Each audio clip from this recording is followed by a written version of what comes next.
आइए देखते हैं आधुनिक भारत। इसमें बहुत महत्वपूर्ण टॉपिक है यूरोपीय कंपनियों का आगमन। ठीक है, तो आइए देखते हैं क्या है इसमें। है कि आखिर यूरोपीय कंपनियां जो थीं, भारत में यूरोपीय कंपनियों के प्रवेश के दो मार्ग थे। ठीक है, एक ये उत्तर पश्चिम सीमा से स्थलीय मार्ग था, ये जो स्थलीय मार्ग था, और दूसरा था दक्षिण भारत का समुद्री मार्ग।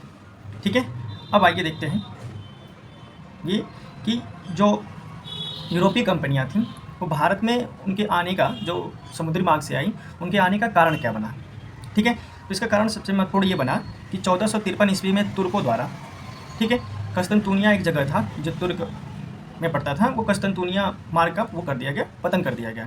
ठीक है, यूरोप में सामंती ढांचे टूटने के से नए राष्ट्रों का उदय हुआ। ठीक, भारतीय वस्तुओं की यूरोप में मांग, जैसे रेशम, सूती वस्त्र, मसाले, ज़्यादातर यूरोप में मसाले की मांग होती थी। ठीक है, नए क्षेत्र, यूरोप में नए क्षेत्रों की खोज की होड़ मची हुई थी। 3G की चाहत। अब 3G क्या था? 3G का मतलब होता है, 3G का मतलब होता है, एक G का मतलब होता है गॉड, दूसरा गोल्ड, और तीसरा होता है ग्लोरी। ठीक है, नौवहन गतिविधियों में तकनीकी विकास, जैसे दिशा सूचक यंत्र आदि की खोज होने लगी थी। ठीक है, और ये एक प्रोटेस्टेंट आंदोलन के कारण धार्मिक उत्साह से प्रेरित रोमन कैथोलिक तथा प्रोटेस्टेंट्स दोनों प्रकार से प्रसार के लिए इच्छुक हो गए थे। ठीक है, ये याद रखिएगा, 3G गॉड, गोल्ड और ग्लोरी की चाहत। ठीक है, अब आइए आगे देखते हैं कि यूरोपीय कंपनियों के स्थापना का क्रम क्या था। ठीक है, तो सबसे पहले स्थापना हुआ 1498 में पुर्तगाली कंपनी का। ठीक, 1600 में अंग्रेजी कंपनी, 1602 में डच, और 1616 में डेनिश कंपनी, 1664 में फ्रांसीसी कंपनी। ठीक, अब देखते हैं कि जिस समय यूरोपीय कंपनियों की स्थापना हो रही थी, उस समय भारत में कौन शासक था। तो 1498 में पहली पुर्तगाली कंपनी की स्थापना हुई, उस समय सिकंदर लोदी था। अंग्रेजी जब 1616 में हुई, उस समय अकबर शासक था। डच, जिसे नीदरलैंड बोलते हैं, 1602 में इसकी स्थापना हुई, उस समय मुगल शासक अकबर था। डेनिश जो 1616 में स्थापना हुई, उस समय जहांगीर शासक था। और फ्रांसीसी कंपनी जिसकी स्थापना 1664 ईस्वी में हुई, उस समय औरंगजेब मुगल बादशाह था भारत में। ठीक है, अब देखते हैं यूरोपीय कंपनियों के आगमन का क्रम। ठीक है, वो स्थापना का क्रम था, ये आगमन। तो सबसे पहले 1498 ईस्वी में पुर्तगाली कंपनी आई थी।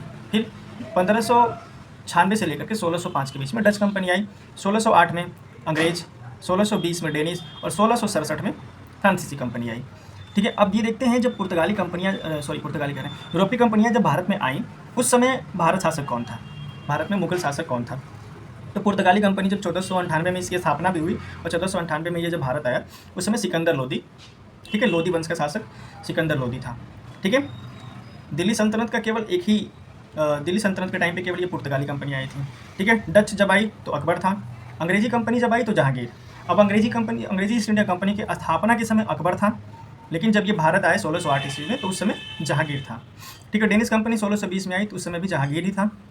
फ्रांसीसी कंपनी जब 1664 में आई तो औरंगजेब था। ठीक है, आइए अब आगे देखते हैं कि कंपनियों ने पहली फैक्ट्री कहाँ बनाई थी, किस यूरोपीय कंपनी ने पहली अपनी फैक्ट्री कहाँ बनाई। तो सबसे पहले पुर्तगालियों ने 1503 ईस्वी में कोचीन, केरल में अपनी पहली फैक्ट्री बनाई। ठीक, फिर डच ने 1665 ईस्वी में मसूलीपट्टनम, आंध्र प्रदेश में बनाया। अंग्रेजों ने 1608 ईस्वी में सूरत, गुजरात में बनाया। डेनिश ने 1620 ईस्वी में ट्रांकेवर, तमिलनाडु में बनाया। फ्रांसीसी कंपनी 1668 ईस्वी में सूरत, गुजरात में अपनी प्रथम फैक्ट्री बनाई। ठीक है, अब अगर बात करें कि यूरोपियों द्वारा समुद्री मार्ग की खोज सबसे पहले किसने कहा, मतलब यूरोप से निकला, तो 1492 ईस्वी में खोजकर्ता निकला था कोलंबस, जो स्पेन का रहने वाला था, और उसने खोजा अमेरिका को, उत्तरी अमेरिका का पार्ट खोजा।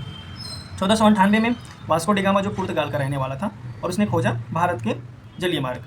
1642 ईस्वी में ये तस्मान हॉलैंड का रहने वाला था, जिसने न्यूजीलैंड की खोज की। और 1770 ईस्वी में कैप्टन जेम्स कुक, जो ब्रिटेन का रहने वाला था, जिसने ऑस्ट्रेलिया की खोज की।